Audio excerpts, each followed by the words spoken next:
कभी कभी जीवन के सबसे बड़े चमत्कार किसी दवा या महंगे इलाज से नहीं, बल्कि घर की सबसे साधारण चीजों से मिलते हैं।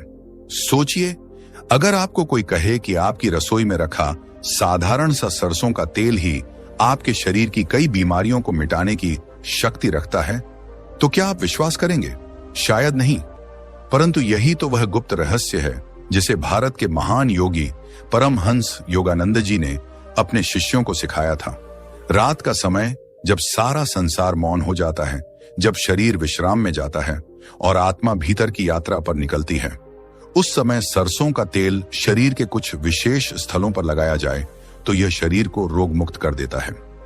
यह बात सुनने में साधारण लग सकती है, लेकिन इसके पीछे गहरी आध्यात्मिक और वैज्ञानिक सच्चाई छिपी हुई है।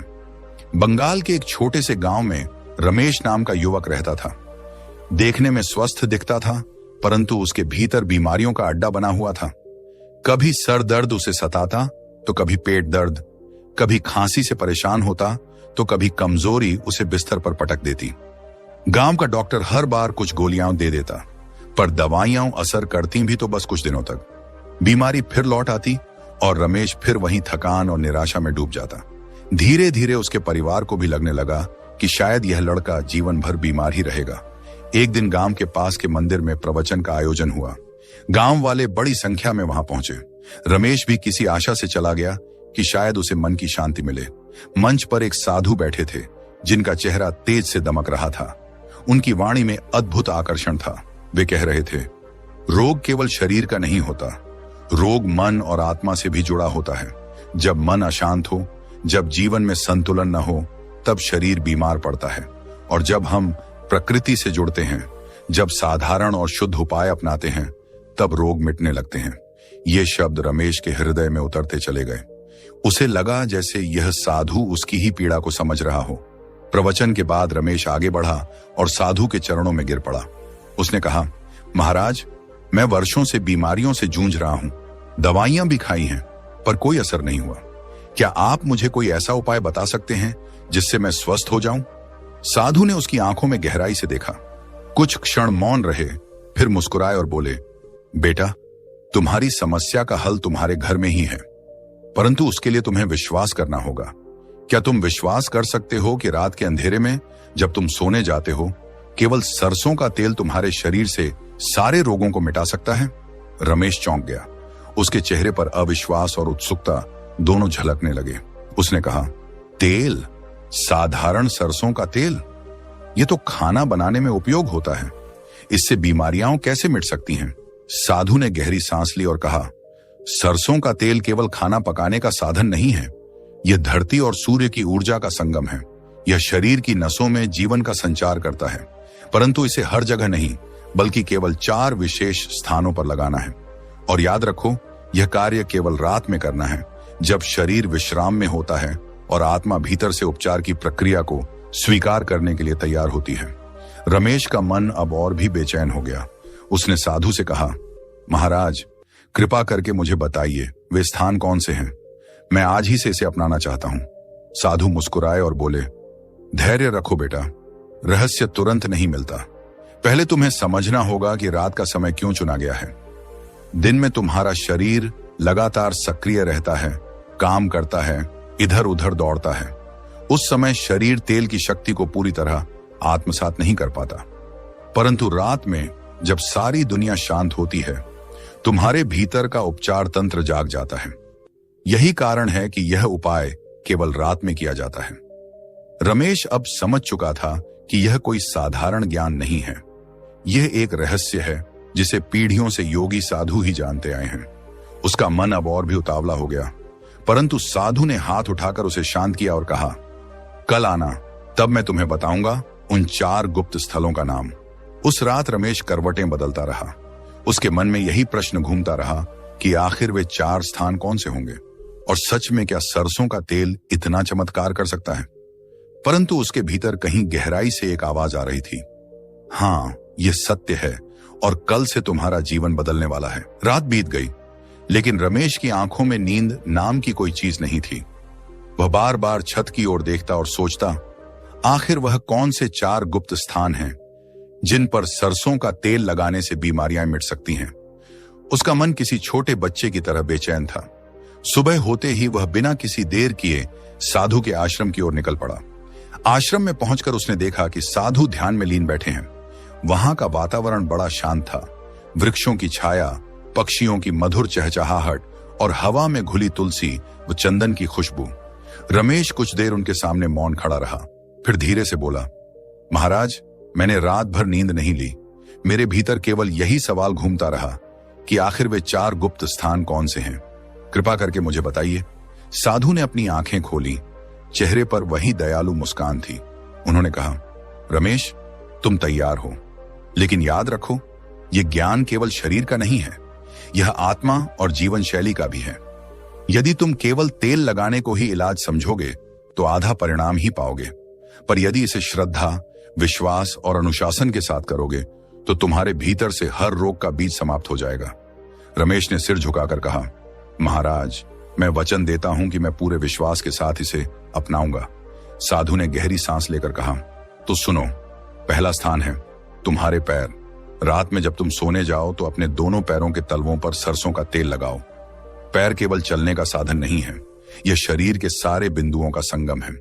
जैसे धरती पर नदियां मिलती हैं, वैसे ही शरीर की सारी नसें पैरों से जुड़ी होती हैं।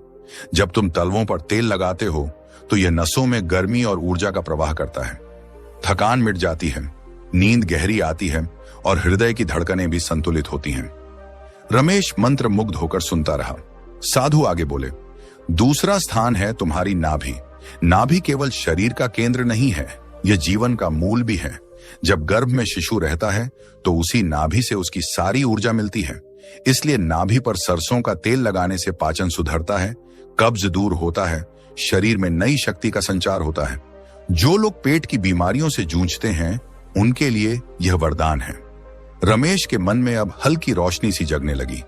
वह सोचने लगा कि शायद यही कारण है कि उसके पेट की तकलीफें खत्म नहीं हो रही थीं, क्योंकि उसने कभी शरीर को इस नजर से नहीं देखा था। साधु ने तीसरा रहस्य खोला। कानों को तुमने केवल सुनने का साधन माना है, लेकिन कान शरीर के संतुलन का केंद्र भी है। जब तुम कानों में हल्का सा तेल डालते हो तो यह तुम्हारी सुनने की शक्ति को सुरक्षित करता है। कानों के भीतर की नसें दिमाग से जुड़ी होती हैं, इसलिए यह स्मरण शक्ति और मानसिक शांति को भी बढ़ाता है। सिर दर्द, चक्कर और कमजोरी से छुटकारा पाने का यह एक अद्भुत तरीका है।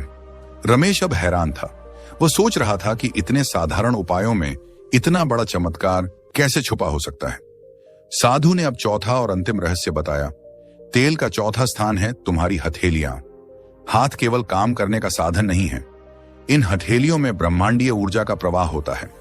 जब तुम हथेलियों पर सरसों का तेल मलते हो तो यह ऊर्जा संतुलित होती है। यह रोग प्रतिरोधक शक्ति को बढ़ाता है और मन को शांति देता है। जब तुम्हारा मन शांत होता है तो शरीर भी स्वस्थ हो जाता है। साधु ने चारों रहस्य बताकर मौन धारण कर लिया। रमेश की आंखों में चमक थी। उसे लगा जैसे उसे जीवन का सबसे बड़ा खजाना मिल गया हो। उसने श्रद्धा से साधु के चरण छुए और कहा, महाराज, आज से मैं इसे अपनाऊंगा और देखूंगा कि इसका क्या परिणाम होता है। उस रात रमेश ने अपने जीवन का पहला प्रयोग किया। उसने सरसों का तेल गर्म करके सबसे पहले पैरों के तलवों पर लगाया।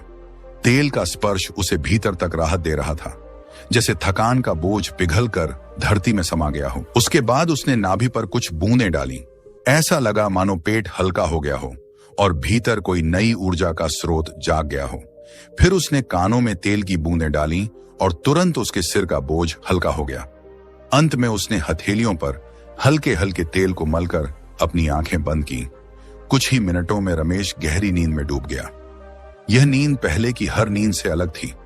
इसमें कोई बेचैनी नहीं थी, कोई करवटें नहीं थीं, केवल शांति थी। सुबह जब वह उठा तो उसे लगा जैसे वर्षों की थकान मिट गई हो। उसका शरीर तरोताजा था और चेहरा चमक रहा था। गांव वाले जब उसे देखते तो हैरान रह जाते।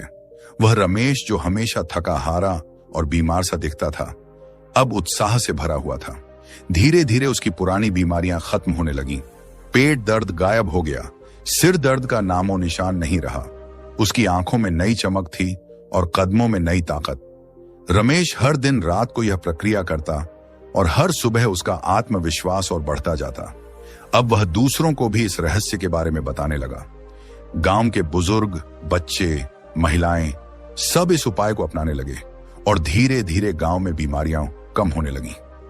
एक दिन रमेश फिर साधु के पास पहुंचा और कृतज्ञता से बोला, महाराज, आपने तो मेरा जीवन ही बदल दिया। सरसों का तेल, जिसे मैं साधारण समझता था, आज मेरे लिए अमृत बन गया है। आपने मुझे दिखा दिया कि प्रकृति की गोद में ही हर समस्या का हल छुपा है। साधु मुस्कुराए और बोले, बेटा, याद रखो, यह तेल केवल एक माध्यम है। असली शक्ति तुम्हारे विश्वास और अनुशासन में है। जब तुम विश्वास के साथ किसी उपाय को अपनाते हो तो ब्रह्मांड भी तुम्हारे साथ खड़ा हो जाता है। यही योग का रहस्य है, यही जीवन का सत्य है। रमेश ने उस दिन प्रण लिया कि वह जीवन भर इस उपाय को अपनाएगा और दूसरों को भी प्रेरित करेगा। धीरे धीरे उसकी कहानी दूर दूर तक फैल गई। लोग कहते थे, रमेश अब केवल एक इंसान नहीं रहा, वह स्वास्थ्य का दीपक है जो अंधेरे में भटकते लोगों को रोशनी दिखा रहा है। रात के वे 4 गुप्त अंग अब केवल रमेश का रहस्य नहीं थे, वे पूरे गांव का खजाना बन गए थे। और यही परमहंस योगानंद जी का संदेश था।